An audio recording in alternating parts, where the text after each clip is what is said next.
Clash in Italy is literally a couple of days away going on this weekend. I'm gonna try to make this fairly quick because I honestly slacked off on doing my predictions, and I do need to go ahead and get those out of the way. So, and I'm also, I don't know if you can I'm not in the little recording room I do. I'm in my room, so everything's all not put in the right place. So the audio is going to be very fucky, and y'all gonna have to deal with that for right now. so, so I'm gonna spare y'all, and I'm gonna make this as quick as I possibly can. So let's just get on to my Clash in Italy predictions for this Sunday. Sunday. So the first match I have on the first hour is Cody Rhodes versus Gunther for the Undisputed Championship. Now, I was kind of flip-flopping on who I think would win, because you can have either one win and honestly be just about okay. But I think for my predictions, I'm gonna go ahead and stick with Cody Rhodes. I was teetering on Gunther for a little bit, but I feel like story-wise, with everything going on with Randy and Cody, you could probably have Gunther kind of flip-flop between Raw and SmackDown. I think it'd be better if Cody just retained his championship. Then it wouldn't make sense for Randy wanting to take number 15 away from Gunther. It makes more sense taking it away from Cody. So yeah, I have Cody Rhodes retaining his champion against Gunther. The next match I have that's also on the first hour is Rhea Ripley versus Jade Cargill. This is another one that could honestly go either way, but I'm leaning heavily more towards Rhea Ripley retaining. And then probably having the big blow-off match at SummerSlam with probably Rhea Ripley, Jade Cargill. You can maybe do Charlotte / Alexa, whichever one y'all feel more comfortable with, and JC James, Fatal Influence. Why not? Make it a 4-way for the title. I think that'd be kind of cool, and I think the best way to get to that point is Rhea retaining. Although they made up on Saturday night's main event, still having that kind of slight distrust between Charlotte and Rhea. You know what I mean? I feel like you could work up to a potential fatal 4-way. I really hope the audio was good, guys. So now our official main card, technically I guess, we have Becky Lynch versus Sol Ruca for the Women's Intercontinental Champion. I think Becky just retains here.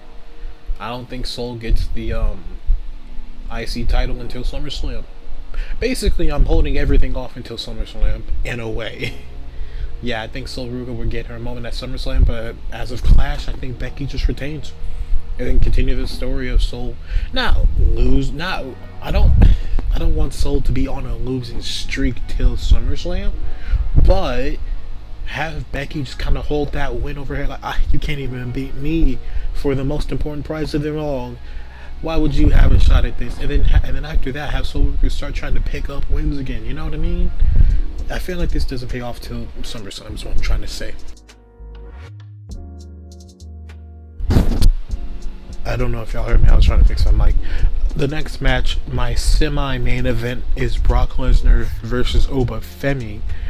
Now, I know I said I was going to make it quick, however, I do want to sit on this match for a second, because this is, I keep saying, Cody and Gunther could go either way. Jade Rhea could go either. This match, in my in my heart of hearts, I do believe the story makes sense either way you go. I know there's been a little bit of discourse where it's like, well, if you're an Obafemi fan, you don't want to see Obafemi lose to Brock Lesnar at a Clash, and you don't want to see. I'll be honest, as an Obafemi fan, I'm okay with this. If Brock were to win, I'd be okay. Because when I thought at WrestleMania it'd be a one and done match where it would be Brock and Oba, and then after that match, regardless of the win or lose, Brock versus Gunther at SummerSlam. So in my mind, I was thinking that was a one and done match, never to happen again. And so that's where I was going to be angry if Oba lost. If Oba lost that one and done match, I would have been livid.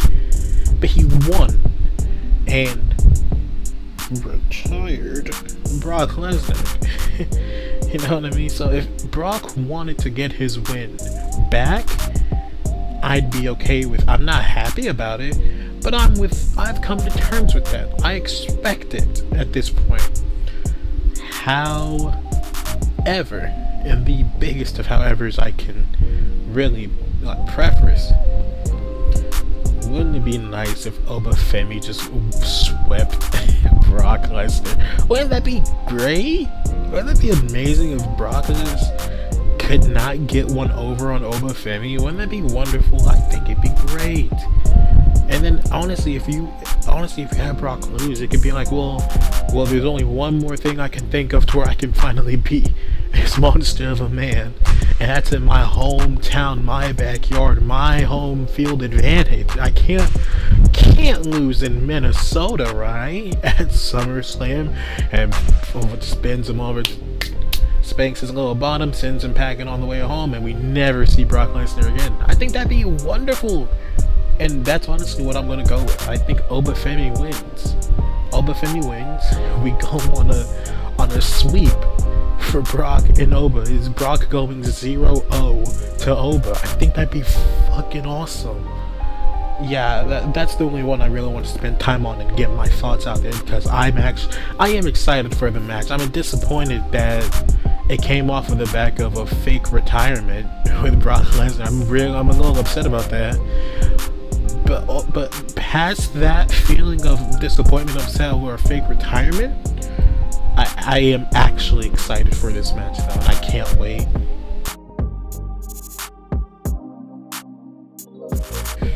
And seemingly our main event of the night is Jacob Fatu versus Roman Reigns for the World Heavyweight Champion in Tribal Combat. Oops, the oops isn't a part of it. I Tribal Combat oops. Stuck in my head. That's very funny. Yeah, I don't know. I don't know. I think Roman just wins here. I don't know. I feel like you can have Jacob acknowledge Roman without being in the bloodline, right? That seems like a possibility. Because I honestly don't want Jacob aligned in this version of the bloodline with Jimmy and Jay and Roman. I don't want that, to be completely honest. Yeah, fine, I acknowledge you. I'm gonna go back to SmackDown. Get away from this fucking family. Only to turn around and there's the MFT's. Hey! It's like, oh my god. I can't escape it. I feel like Roman wins here, right? It has to be a Roman win. I don't know. I'm excited for it. I'm not as excited about this as I am Oba and Brock. I actually am. That should be the main event. That should be for the title. Oh, me. There you have it, boys. There is my Clash in Italy predictions. I really hope that the audio in this video is good, because I'm not re-recorded it. I'm not gonna fix it. Y'all are just gonna have to deal with what you hear, because I slacked off. I should have had this ready by today.